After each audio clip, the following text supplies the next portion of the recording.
아이들 다 그럴 수 있습니다. 네, 반갑습니다. 한 주간 평안하셨습니까? 평안하셨을 줄 믿습니다. 우리 옆에 분들하고 한번 인사해 볼까요? 은혜 많이 받으십시오. 우리 한번 인사해 보겠습니다. 은혜 많이 받으십시오. 네, 은혜 많이 받으시기를 소망합니다. 오늘 말씀은 우리가 지지난주에 보았던 말씀과도 겹칩니다. 그런데 오늘 말씀은 지지난주에 보았던 말씀보다 2절을 더 읽었습니다. 12절, 13절. 그러니까 원래는 1절부터 13절까지 저희들이 보려고 했는데 11절까지로도 내용이 충분히 그리고 많이 그러니까 13절까지가 참 내용이 많아서 그 부분을 조금 잘라서 여러분들과 같이 나누게 되었습니다. 오늘 12절, 13절 부분을 더 집중적으로 보면서 함께 오늘 본문 말씀 전체와 오늘 말씀이 어떻게 또 연결되는지 함께 보도록 하겠습니다. 여러분, 광야를 경험해 본 적이 있으십니까?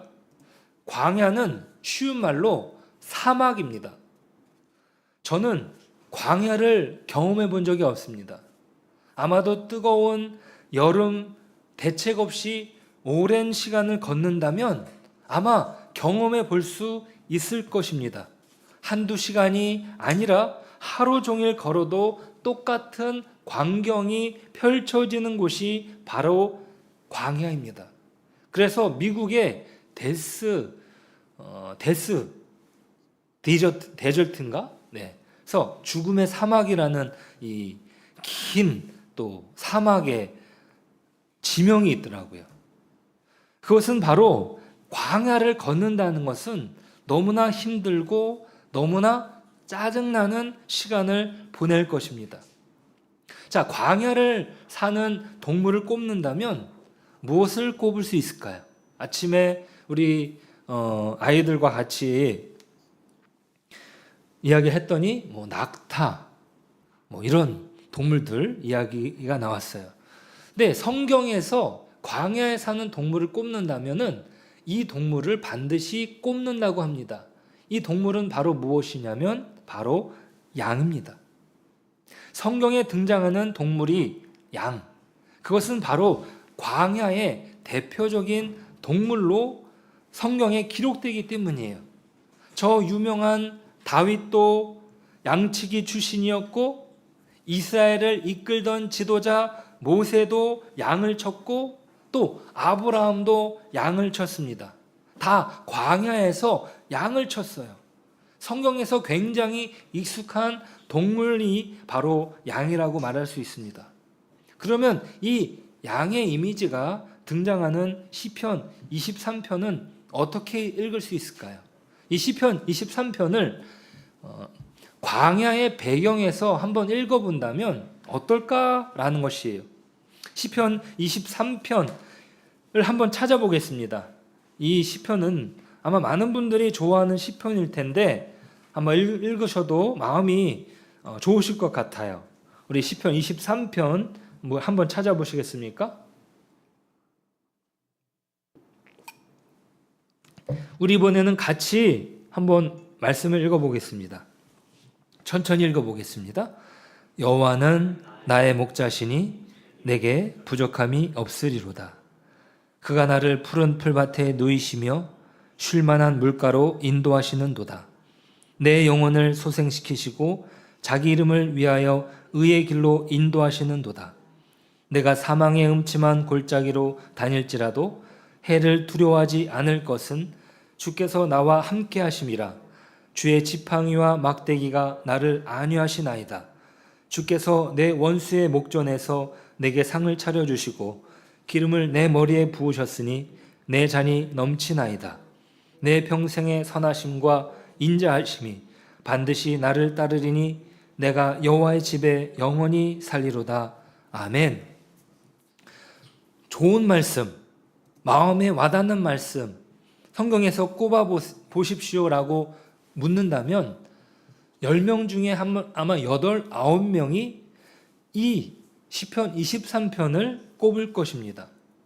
그런데 이 시편 23편을요, 광야라고 하는 관점에서 본다면 이 말씀은요, 조금 다르게 다가옵니다.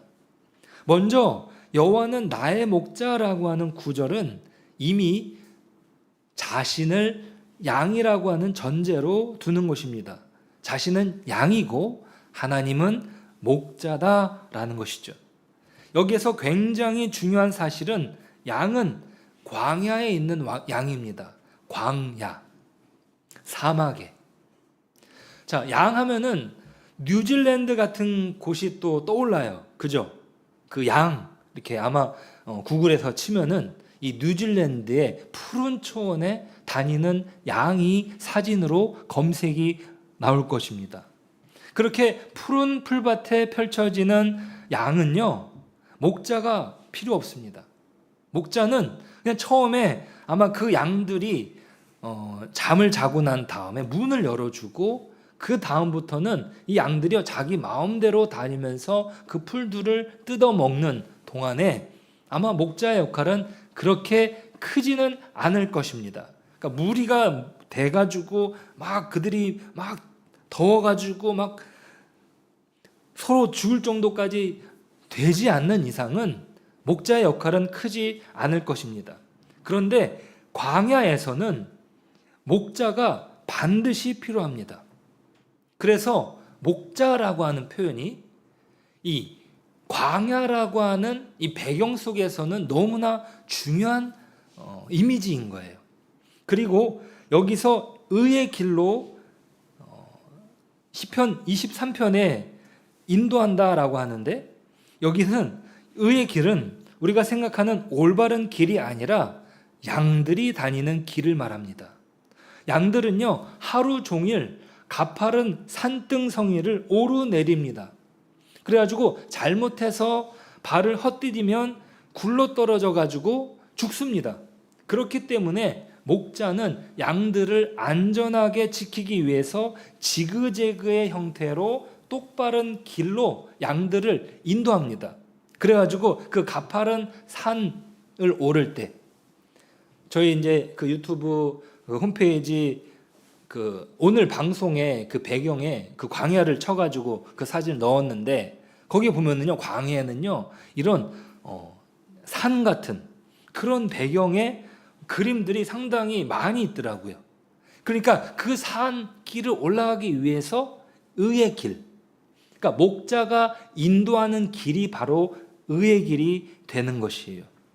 광야라고 하는 배경 속에 또한 사망의 음침한 골짜기는 까마득한 절벽을 말하는 것입니다. 그리고 무엇보다 백미는 기름을 내 머리에 부으셨다라고 하는 표현이 바로 백미입니다. 양들이 하루 종일 먹을 것을 찾아서 험한 산길을 헤매다가 상처가 나기 때문이죠. 그래서 목자는 기름을 준비해서 양의 상처를 치료해 줍니다. 그러면 이 시편의 기름이 완전히 달라지는 거죠. 시편 23편에 푸른 초장과 잔잔한 물가만 있는 것이 아니라 험한 산과 가파른 계곡, 사망의 음침한 골짜기, 그리고 이 양들을 호시탐탐 노리는 맹수들이 함께 그려 넣어질 수 있는 것이죠. 뉴질랜드나 대관령 목장에 있는 양들을 생각하면 안 됩니다.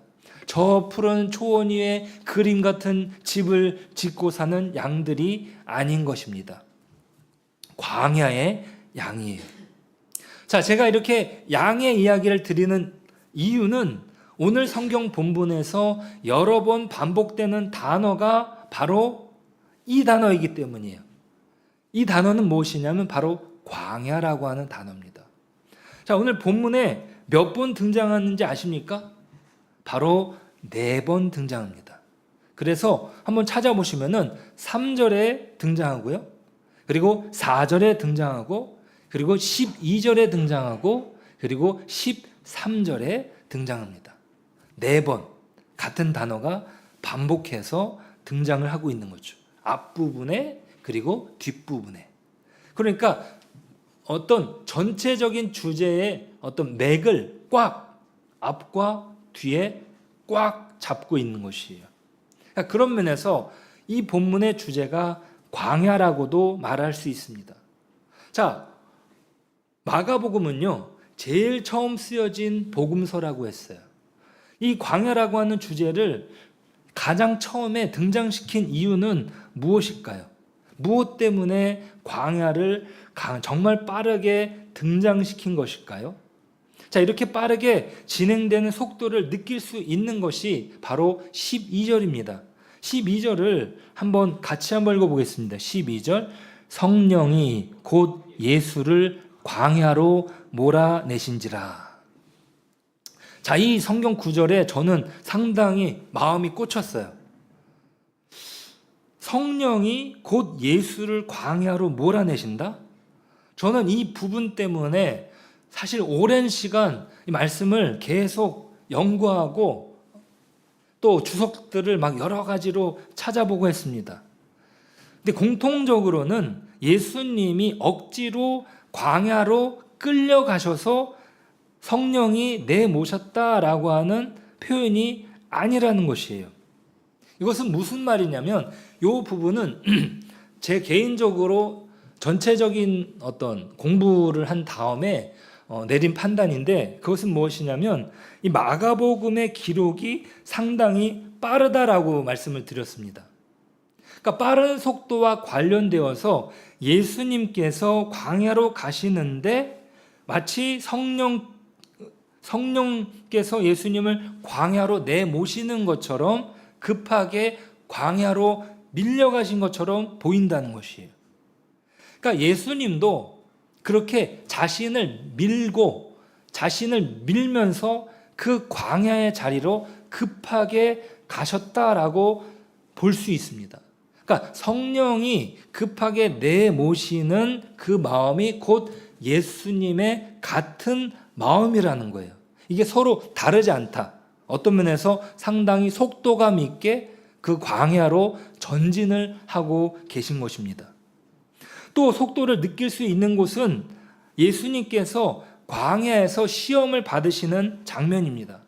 마가복음에서는 그저 13절에 기록하는 것처럼 13절에 그 중간 부분까지만 읽어보시면은 광야에서 40일을 계시면서 사탄에게 시험을 받으시며, 자, 다른 성경에서 마태복음에서는요, 예수님이 3번의 시험을 받으시는데 그 시험의 내용이 어떤 내용이었고 또 예수님이 어떻게 그 시험을 이겼는지 그런 내용들이 기록이 되어 있어요. 어떤 구체적인 내용들이 기록이 되어 있는데 이 마가복음에서는 너무나 가볍게 기록을 하고 있습니다. 가벼워요. 자, 우리가 운동을 하면은요, 제가 요즘 이제 달리기를 하고 있는데 빨리 달리고 싶으면 아무것도 가지고 달릴 필요가 없는 거예요. 그런데 교회 가가지고 뭘 해야 되겠다 싶어가지고 가방에다가 책을 넣어놓고 물병을 넣어놓고 아이패드도 넣어놓고 보조 배터리도 넣어놓고 이어폰도 넣어놓고 장갑도 넣어놓고 여러 가지 넣어가지고 달리면은 느립니다. 그죠? 마가복음에서 기록이 상당히 가볍고 또 어떤 면에서는 다른 복음서에는 있는 내용들이 다 삭제된 느낌이에요. 굉장히 빠르게 기록을 하고 있는 것이에요. 급한 마음을 느낄 수 있지 않겠습니까? 마가가 급한 마음으로 기록을 하고 있습니다. 이것은 이 마가복음을 듣는 청중이 급하게 복음이 필요했기 때문입니다. 우리 지지난주에 말씀드린 것처럼 이들이 처한 상황은 로마의 박해의 절정의 시기예요. 이들이 딜레마에 빠졌습니다. 자신들이 잘못한 것도 없는데 사지에 몰리는 현실이 너무나 힘든 것입니다. 한번 여러분 생각해 보세요. 이게 내가 잘못 안 했는데 매를 맞아요. 그 정도는 참을 수 있을 것 같아요. 내가 좀 참지, 언젠가는 이 부분이 풀리고 말 거야. 그런데 이게 목숨을 거는 것까지 간다면 아마 어이가 없고 내가 이러려고 예수님을 믿었나? 내가 예수님 괜히 믿었네? 라고 하면서 그 사이에 분열이 있었을지도 모릅니다. 그래서 마가복음은 정말로 빠르게 복음을 전하고 있는 것이에요. 다른 내용들은 다 제거하고 예수님께서 광야에 서둘러 가셨다 이렇게 말하고 있는 것입니다. 왜 예수님은 이렇게 서둘러 광야로 나가신 걸까요? 서둘러 나가신 이유는 뭘까요? 그것은 바로 이들이 처한 상황이 바로 광야와 같기 때문입니다. 이들에게 있어서 광야는 너무나 자연스러운 광경이에요. 우리에게는 너무나 먼 이야기이지만 이들의 역사 속에 광야는 뗄래야 수 없는 것입니다. 오늘 본문 1장 1절은 이렇게 기록하죠. 하나님의 아들 예수 그리스도의 복음의 시작이라. 마가는 예수님을 하나님의 아들이라고 소개합니다. 그러면 하나님의 딸은 없나요? 이렇게 질문을 안 하셔도 되고요. 예수님을 하나님의 아들로 소개를 합니다. 그리고 중간에 우리가 지지난주에 정말 굉장히 중요한 이야기, 그것은 무엇입니까? 예수님의 정체성. 그것은 바로 너는 내 사랑하는 아들이라, 내가 너를 기뻐하노라 라는 하늘의 음성이 분명하게 말해줍니다. 그런데 이 표현이요, 놀랍게도 구약에도 똑같이 표현이 있어요. 출애굽기 4장 22절. 한번 이 부분은 굉장히 중요한 부분이라 같이 한번 찾아보겠습니다. 시간이 조금 걸리지만 출애굽기 4장 22절입니다. 같이 한번 찾아보실까요? 출애굽기 4장 22절. 구약입니다. 창세기, 출애굽기 4장 22절.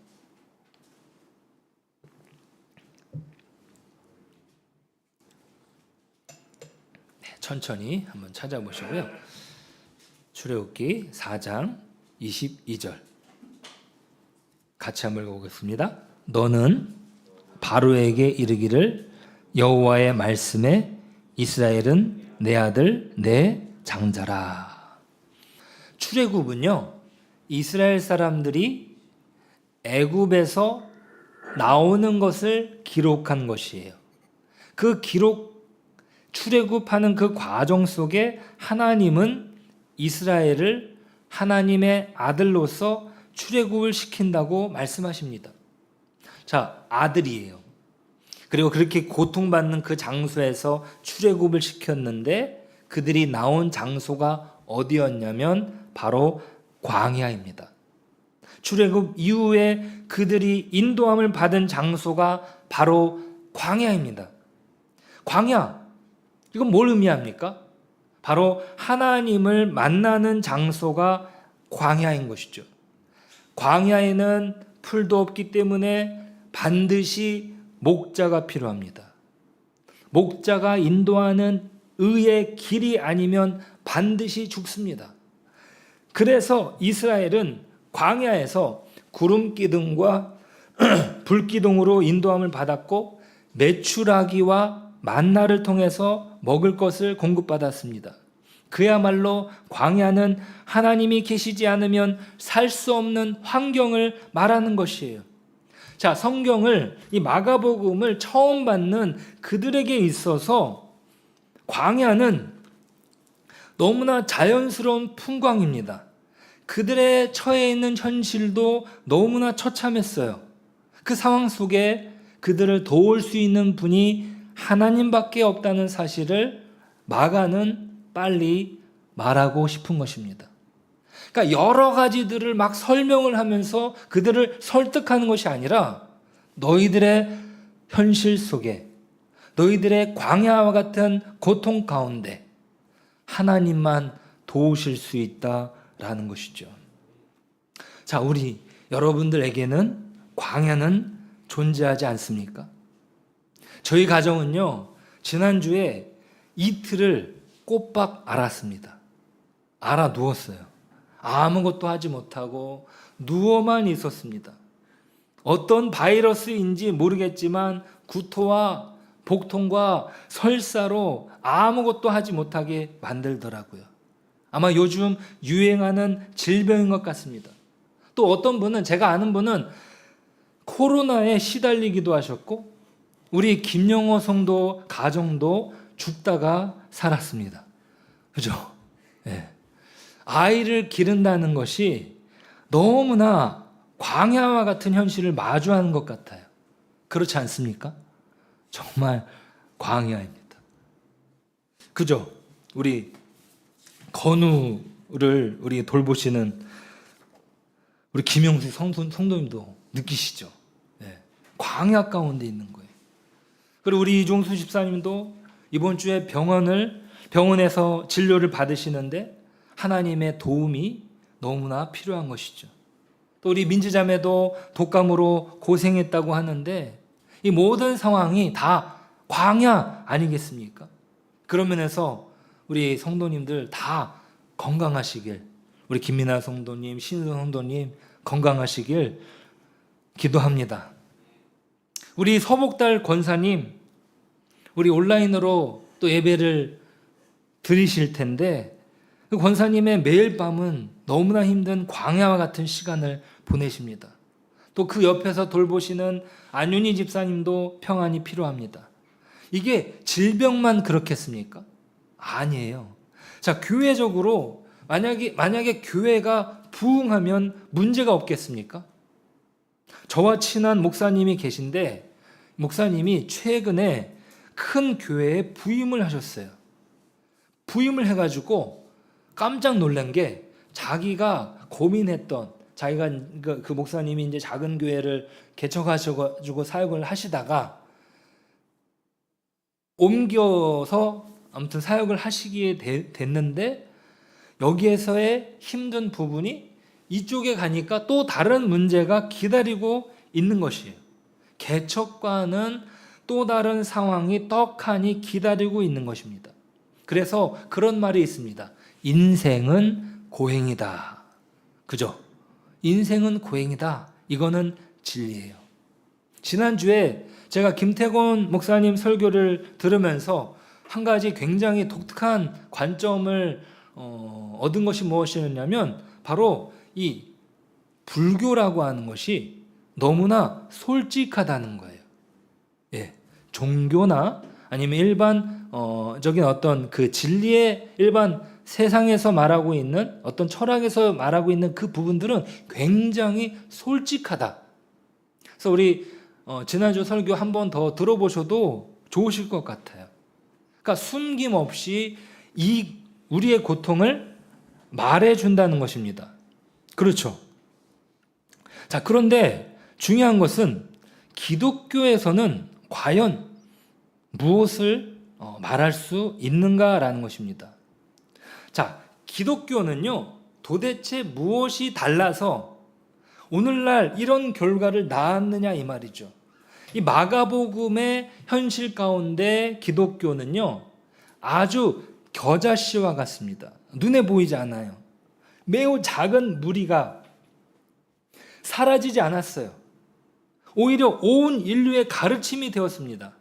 이번에 미국 대통령 취임식이 있었어요. 그 취임식에서 아주 독특한 장면은 무엇이냐면 바로 성경에 손을 얹고 대통령 취임식을 한다는 겁니다.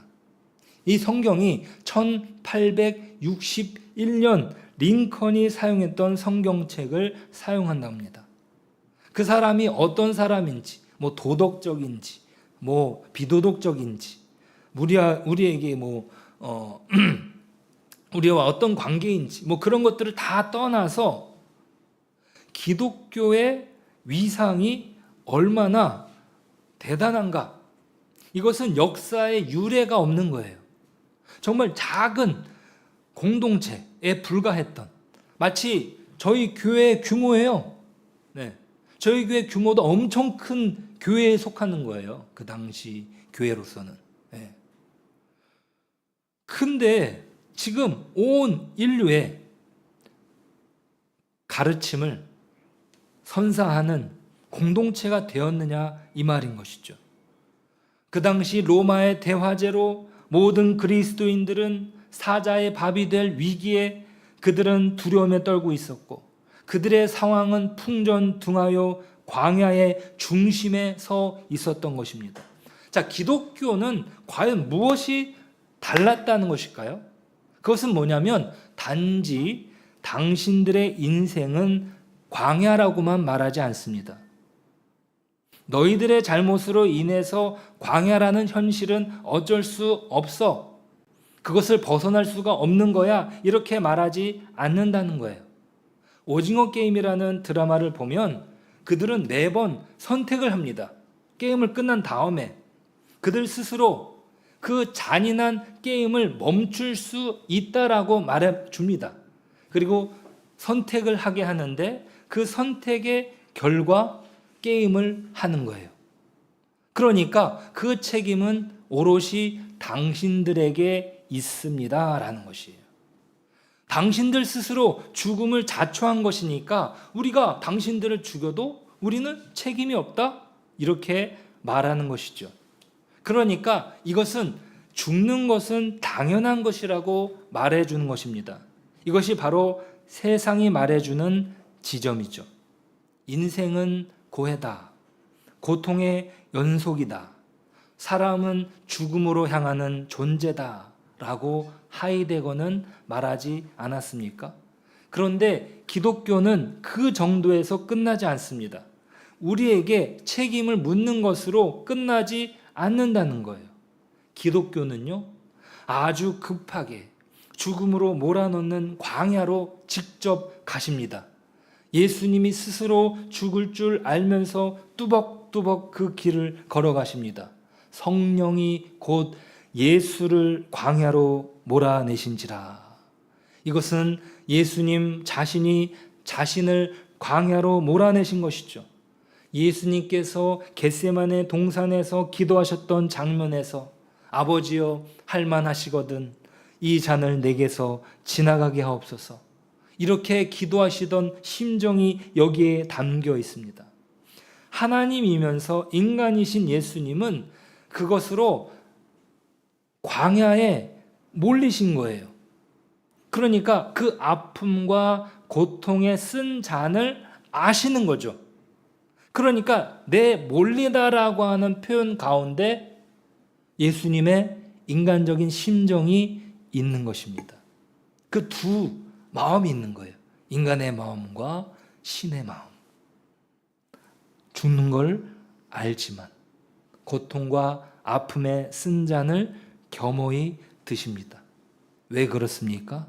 자기 때문이 아니에요. 오징어 게임이라는 드라마에서는 뭐라고 말해요? 당신의 선택입니다.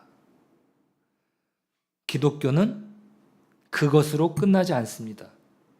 사람의 아픔을 자신의 아픔으로 끌어안습니다. 그것도 아주 빠르고 급하게. 그 끝은 죽음이고 사망이기 때문이에요. 나락으로 떨어지면 죽는 거예요. 그러니까 급하게 그 사람을 안는 거죠. 글로 가면 안 됩니다 하고 막아서는 것이에요. 급하게. 그 장면이 바로 오늘의 장면인 것입니다. 우리의 죽음은 곧 광야고 누구도 예외가 될 수 없는 것입니다. 이 세상 모든 사람이 처한 운명입니다. 자, 그러면 여러분은 예수님을 어떻게 생각하십니까? 제가 오늘 말씀을 묵상하면서 어제 달리기를 했어요. 제가 어제 달리기 7km를 달성했습니다. 네, 7km를 이렇게 쉬지 않고 달리기 해가지고 50분, 7분대로 해가지고 달리면서 제가 여러분들을 위해서 기도하면서 달립니다. 제가 기도에 이게 기도 어린 달리기라고 붙였거든요. 기도 어린 달리기. 1km 때마다 이 기도 제목을 넣어서 그 달리는 시간에 기도합니다. 여러분들의 이름을 불러가면서 여러분들의 상황을 생각하면서 기도합니다. 하나님께서 그 기도를 들어주시길 소망합니다. 근데 말씀을 생각하면서 또 기도를 하는데 오늘 본문이 이렇게 느껴졌어요. 어떻게 느껴졌냐면 예수님은 광야에서 우리를 기다리신다라는 거예요. 그러니까 단순히 광야에서 시험을 받으시기 위해 나간 게 아닌 거죠. 시험을 받으시는 것이 아니라 들짐승과 함께 계시고 천사들이 수종을 듭니다. 저는 여기서 굉장히 놀라운 어떤 그 하나님께서 좀 이렇게 번뜩이게 좀 보여주신 부분이 있는데 그건 뭐냐면 양을 공격하던 들짐승이 순하게 변한다는 거예요. 예수님이 들짐승과 함께 한다라고 하는 그 표현이 좀 깜짝 놀랐어요. 네. 양을 공격하던 들짐승이거든요. 양을 죽이는 일이거든요. 그런데 예수님 때문에 순하게 변합니다. 우리 지난주 우리 김태곤 목사님 아버님이 그렇게 순한 양으로 변할 수가 없다라고 표현을 하셨잖아요. 네, 그래서 그 사모님이 이거 너무 안 되는데 그래서 네, 순식간에 변화되는 지점, 예수님 때문에 변화되는 거예요. 예수님은 우리의 광야와 같은 삶 가운데 오셨습니다. 여러분, 이 예수님을 마음속 중심에 모셔드리십시오. 그러면 여러분 안에 있는 들짐승은 길들여집니다. 하나님을 거부하며 내 마음대로 살았던 복잡했던 삶이 단순해집니다. 예수님만 있으면 충분합니다. 라는 고백이 우리를 변화시킵니다. 정말 마음을 담아서 해보십시오. 마음을 담아서 기도를 드려보십시오. 그 마음 속에 진정한 평안이 깃들 것입니다. 그것은 정말 믿지 못할 정도로 순식간에 일어날 수 있어요. 빠르게. 오늘 본문의 어떤 분위기처럼. 자, 오늘 주제 찬송 2절 가사를 한번 보실까요? 제가 한번 읽어봐 드릴게요. 시험 걱정 모든 괴로움 없는 사람 누군가. 부질없이 낙심 말고 기도드려 아뢰세. 이런 진실하진 친구 찾아볼 수 있을까? 우리 약함 아시오니 어찌 아니 아랠까? 여러분, 우리 자신을 한번 잘 들여다보세요.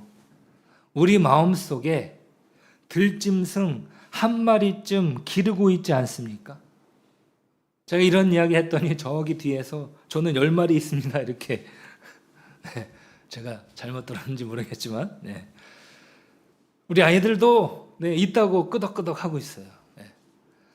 나를 괴롭히는 어떤 문제 하나만 건드려줘도 들짐승처럼 으르렁거리고 날 더 건드리지 말라고 화를 내고 윽박지르고 아무리 얌전한 사람이라도 그렇더라고요.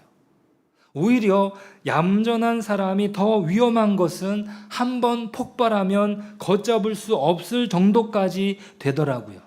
차라리 화를 냈던 사람은 나을 수도 있을 정도라니까요. 우리가 그렇습니다. 제가 그렇습니다. 우리 안에 죄가 바로 들짐승이에요. 그런데 예수님께서는 그런 들짐승과 함께 계십니다. 왜 그렇습니까? 예수님이 진정한 주인이시기 때문이에요. 우리에게 진정한 평안을 주십니다. 그 짐승을 길들이실 분이 예수님이세요. 그러니까 우리는 예수님께 모든 것을 맡겨 드리는 것이죠. 이것이 다른 종교와 다른 지점입니다. 짐승을 몰아내는 것이 아니라 진정한 다스림으로 순한 양으로 만드십니다. 회복이죠. 여러분, 이런 변화가, 이런 회복이 그리스도 안에서 있기를 소망합니다. 우리 스스로는 할 수 없습니다. 예수님께서 급하게 오셔야 우리는 통제될 수 있습니다. 소방관이 불을 끄기 위해 급하게 달려오신 것처럼 예수님은 우리를 구하시기 위해 빨리 서둘러 오셨습니다. 자신이 죽을 것을 알면서도 우리가 죽을 것을 알기 때문에 여러분, 죽어가는 사람 가만히 지켜보는 사람 누가 있겠습니까? 뭐라도 하지 않겠습니까? 핸드폰을 꺼내가지고 119를 막 누르거나 아니면 뭐 인공호흡을 할 수 있는 사람은 가가지고 인공호흡을 한다거나 아니면 그 압박을 주면서 숨을 쉬도록 도와주려고 어떻게든 하지 않겠습니까? 예수님께서 광야로 내몰리듯 가신 것은 우리가 죽기 때문인 거죠. 예수님께서 가신 진정한 광야는 바로 예수님의 십자가였습니다. 그 십자가에서 우리를 괴롭히던 들짐승과 같은 죄는 씻겨지고 우리는 온전한 온순한 양처럼 주님을 따를 수 있습니다. 여러분, 이렇게 순한 양처럼 주님을 따르지 않으시겠습니까? 이것이 진정한 기독교의 가치입니다. 기도하겠습니다. 여러분, 여기 주보에 여러 질문들이 있어요. 뭐 스스로 지금 대답을 안 하셔도 좋습니다. 한번 마음으로 한번 읽어봤으면 좋겠어요. 마음으로 읽고 마음으로 한번 대답을 해보는 겁니다. 한번 읽어보겠습니다. 1. 마가복음에서 예수님이 광야로 나가신 장면을 왜 그렇게 급박하게 묘사했을까요? 2. 다른 종교와 기독교가 고통을 바라보는 관점은 어떻게 다른가요? 3. 당신의 삶에서 경험한 광야의 시간은 언제였나요? 그때 하나님을 어떻게 경험하셨나요? 4. 현재 당신의 삶에서 들짐승처럼 다스려지지 않는 부분은 무엇인가요? 5. 예수님께서 우리의 광야에 함께 하시듯 우리도 다른 이들의 광야에 어떻게 동행할 수 있을까요? 우리 잠시 오늘 말씀을 붙들고 기도했으면 좋겠습니다. 이 질문에 대해서 여러분 각자의 삶 속에서 이번 한 주간 한번 대답해 보셨으면 좋겠어요. 또 말씀을 한 번 더 들어보실 수 있다면 여러 번 한번 들어보셔도 좋을 것 같아요. 제가 설교를 잘해서의 문제가 아니라 이 말씀이 여러분의 마음 가운데 여러분의 삶 속에 진정 변화를 일으키는 어떤 핵폭탄이 되기를 저는 소망합니다. 믿음의 핵폭탄, 나를 변화시키는 내 안에 나를 괴롭히는 그 들짐승과 같은 그 죄를 묶어버리는 그 사탄이 나를 공격할 때 내가 거기에서 이겨야죠. 그래서 여러분들 이번에 공동체 성경 읽기 2월 3일부터 시작합니다. 여기에 다 한번 같이 동참해 보셨으면 좋겠고 또 다른 믿음 훈련들 한번 도전해 보십시오. 이 과정 속에 여러분들을 밀어 넣으세요. 네. 예수님이 오늘 표현이요. 예수님이 자기 스스로 한 것이지만 내 몰리는 것처럼 그 표현의 의미 여러분의 광야에 예수님을 초청해 보십시오. 우리 이 시간 함께 잠시 조용하게 우리 침묵으로 짧게 한번 기도하도록 하겠습니다. 마음을 올려드리겠습니다. 기도하겠습니다.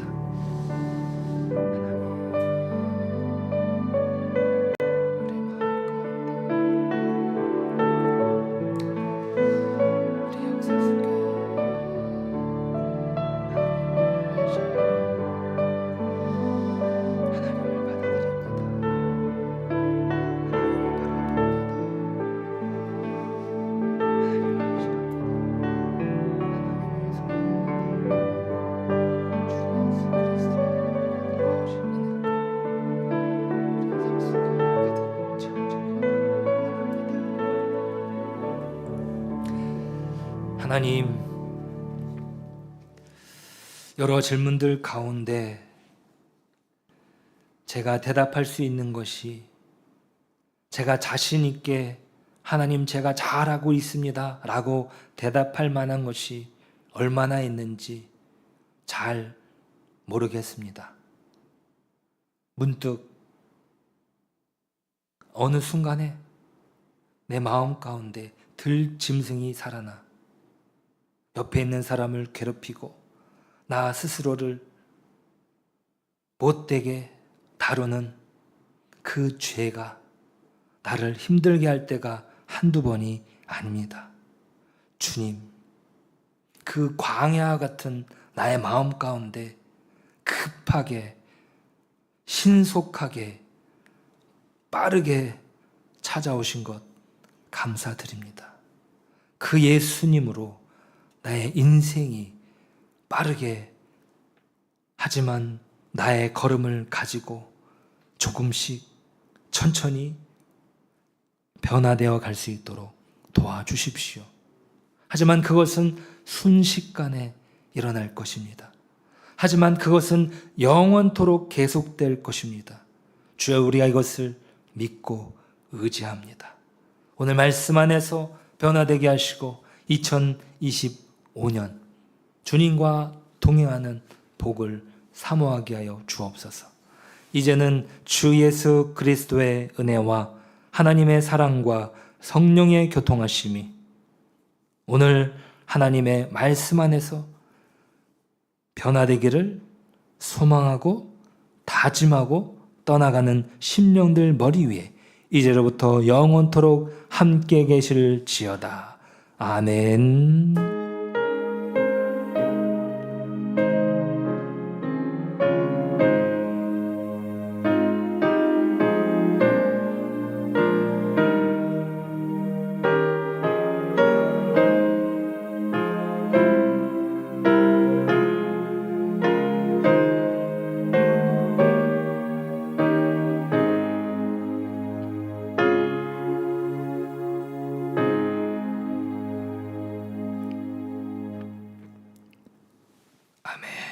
우리 이 시간에 사명선언문 함께 읽겠습니다.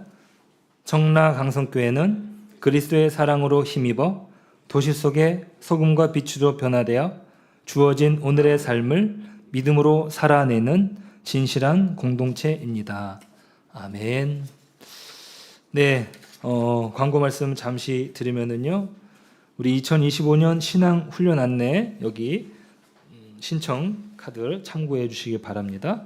또 여기 QR코드를 통해서 주보에 있는 QR코드를 통해서도 신청하실 수 있습니다. 그리고 25년 기도 제목을 보내주십시오. 그러면 제가 함께 기도하겠습니다. 제가 요즘 매일 달리기 하고 있거든요.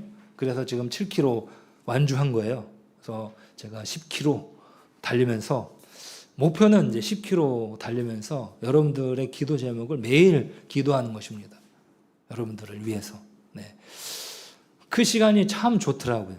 그래서 제가 새벽에 일찍 일어나서는 저 자신을 위해서 기도해요. 그리고 하나님을 위해서, 하나님만 놓고 기도해요. 그 다음에 말씀을 놓고 기도하고, 그리고 달리면서는 여러분들을 위해서 기도합니다. 오롯이 여러분들을 위해서만 기도하니까 기도 제목 보내주시면은 제가 여러분들 기도 제목 놓고 기도하겠습니다. 네, 달리는 가운데 정말 그게 기도 어린 달리기, 제가 이름을 붙였거든요. 기도 어린 달리기. 네. 그리고 기독교에 대한 질문, 또 오늘 말씀을 들으면서 궁금한 내용, 이 질문지 QR코드거든요. 지난주에 썼던 QR코드인데 그대로 쓰셔도 좋습니다. 그래서 지금 이 시간에 뭐 궁금한 거 있으시면은 코드 찍어가지고 질문해 주시면은, 아니면 뭐 느낀 거 이렇게 써주시면은 제가 답을 뭐 오늘이나 아니면 또 나중에 또 드리도록 하겠습니다. 네, 우리 정말 오늘 예배 너무 감사드리고요. 작지만 하나님을 경험하는 예배라면 큰 예배가 됩니다. 작지만 하나님을 경험하면 위대해집니다. 네, 그런 위대한 만남이 있는 우리 청라 강성교회 되기를 원합니다. 저는 그걸 소망합니다. 큰 것을 저는 꿈꾸지 않습니다. 위대한 것을 꿈꿉니다. 큰 것이 아니라 위대한 것. 그래서 작은 공동체이지만 예수 그리스도를 만나고 하나님을 만난다면 위대해져요. 그러면 어떤 삶을 산다 할지라도 위대한 삶을 사는 거죠. 어떤 인생 속에 있다 할지라도 위대해집니다. 내가 하고 있는 그 일이 내 스스로 보기엔 작다 할지라도 그 일을 통해서 하나님 나라를 세워간다면 그것만큼 위대한 일이 없는 것이죠. 작은 일이라도 위대하게 한다면 하나님은 그것을 크게 기뻐하실 줄 믿습니다. 네, 우리 옆에 분들 한번 보시면서 인사해 볼까요? 들짐승과